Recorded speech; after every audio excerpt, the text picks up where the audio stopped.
नमस्कार, आप देख रहे हैं राष्ट्रीय पुलिस समाचार न्यूज। मैं हूं आपके साथ सुषमा।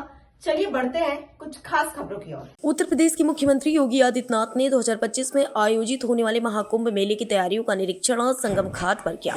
मुख्यमंत्री ने अधिकारियों को निर्देशित करते हुए कहा कि महाकुंभ की व्यवस्था भव्य श्रद्धालुओं के लिए सुविधाजनक होनी चाहिए। निरीक्षण के दौरान मुख्यमंत्री के साथ जल शक्ति मंत्री स्वतंत्र देव सिंह, प्रमुख सचिव गृह संजय प्रसाद, जिलाधिकारी प्रयागराज और मुख्य सचिव मनोज कुमार सिंह उपस्थित रहे।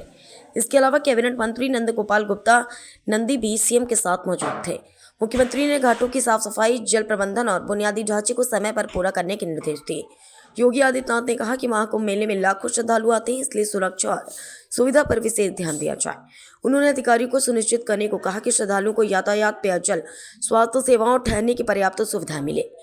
मुख्यमंत्री ने संगम क्षेत्र में निर्माण कार्यों की प्रगति का भी जायजा लिया और आवश्यक सुधारों के लिए सुझाव दिए। उन्होंने यह भी कहा कि सभी विभाग समन्वय बनाकर कार्य करें ताकि महाकुंभ का आयोजन सफल और ऐतिहासिक बन सके। कि सनातन गर्व के प्रतीक महाकुंभ पर्व को आयोजित करने का सौभाग्य डबल इंजन की भारतीय जनता पार्टी की सरकार को प्रयागराज की इस पावन धरा पर आयोजित करने का अवसर प्राप्त हो रहा है। जब हम कुंभ की बात करते हैं तो यजुर्वेद एक बात कहता है, यत्र विश्वम भवत एक नीडम, यानी जहां संपूर्ण विश्व एक घोंसले के रूप में एकत्र होता हुआ दिखाई देता है। दुनिया की एक अस्थायी सिटी, सबसे बड़ी सिटी, और वो आपने यहां पर प्रयागराज के अंदर पिछले 2-2.5 महीनों के अंदर बसती हुई देखी। अनुमान करिए कितना विस्तृत भूभाग है, कितना विस्तृत है। मैं अपराह्न में 2 बजे यहां पहुंच गया था और 2 बजे से 6:30 बजे तक अखाड़ों में अन्य 2-3 सेक्टर हैं, उनमें केवल एक औपचारिक संवाद के लिए मिलने के लिए गए।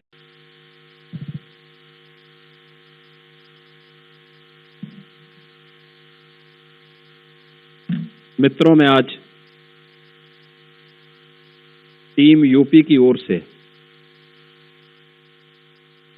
महाकुंभ पर्व, जो सनातन गर्व का प्रतीक है, इसके आयोजन के लिए आज जब मीडिया सेंटर का शुभारंभ हो रहा है, इस अवसर पर सबसे पहले आप सभी बंधुओं का हृदय से स्वागत करता हूं। मुझे प्रसन्नता है इतनी उत्सुकता से और इतनी देर से प्रतीक्षा के बावजूद आपके चेहरे पर प्रसन्नता है और एक सुकून जैसा एहसास मुझे दिखाई दे रहा है। मैं इसके लिए आप सबका हृदय से अभिनंदन करता हूं। मित्रों, 12 वर्ष के बाद महाकुंभ का आयोजन, और उसमें भी 144 वर्ष की वह शुभ मुहूर्त आए,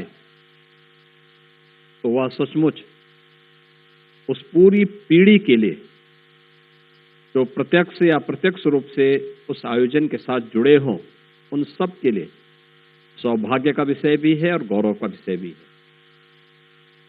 और ये हम लोग अपना सौभाग्य, भारत की आस्था का प्रतीक है। इस आयोजन को पूरी भव्य रूप से आयोजित करने के लिए डबल इंजन की सरकार ने जो इंफ्रास्ट्रक्चर प्रयागराज के लिए दिया, उन सबको उद्घाटन करने के लिए आदरणीय प्रधानमंत्री जी का मार्गदर्शन और उनका आशीर्वाद यहाँ प्राप्त हुआ था और एक प्रकार की औपचारिक शुरुआत उन्होंने उस दौरान की थी संगम नोच पर पूजा करके। ये सभी कार्य श्रद्धालुओं के लिए अब और जितना कार्य 2019 में हुआ उससे दोगुने से अधिक कार्य 2025 के महाकुंभ के पूर्व प्रयागराज सिटी के लिए भी और महाकुंभ का वह क्षेत्र जहां पर अस्थायी स्थिति बसी है, उन सब जगहों पर भी कार्य व्यवस्थित रूप से आगे बढ़ते हुए दिखाई दिए। और आज महाकुंभ के बहाने प्रयागराज का भी कायाकल्प हुआ है और प्रयागराज कुंभ भी अपने दिव्य और भव्य रूप में आस्था और आधुनिकता का एक महासमागम बन करके नए भारत का दर्शन कर पूरे क्षेत्रफल को, नदियों के तटों को व्यवस्थित करना,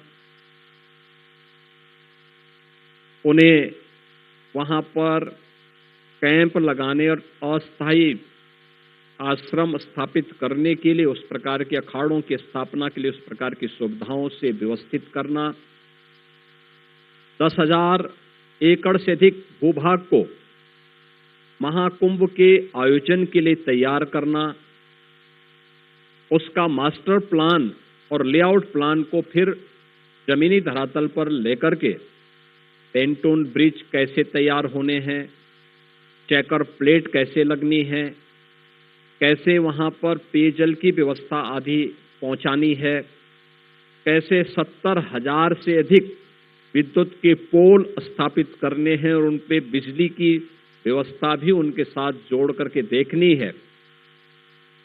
एक एक कार्य को इन 2.5 महीनों के दौरान ये हमारी यहाँ की प्रयागराज मेला प्राधिकरण ने जो महाकुंभ के आयोजन के साथ इस पूरे आयोजन को व्यवस्थित किया जा रहा है और बहुत बेहतर तरीके से उन्हें आगे बढ़ाया जा रहा है। ऐसे ही सेक्टर की संख्या बढ़ाई गई, उसका विस्तार दिया गया, प्रयास किया गया है कि कुंभ क्षेत्र में संगम में स्नान करने के लिए आने वाले श्रद्धालुओं को जो अपने साधन से आएंगे, उन श्रद्धालुओं को कोई समस्या न हो, इसके लिए 500-550 से अधिक शटल बसेज परिवहन निगम ने लगाए हैं और 300 इलेक्ट्रिक बसेज भी यहाँ पे नगर विकास के द्वारा अतिरिक्त उपलब्ध कराई गई हैं।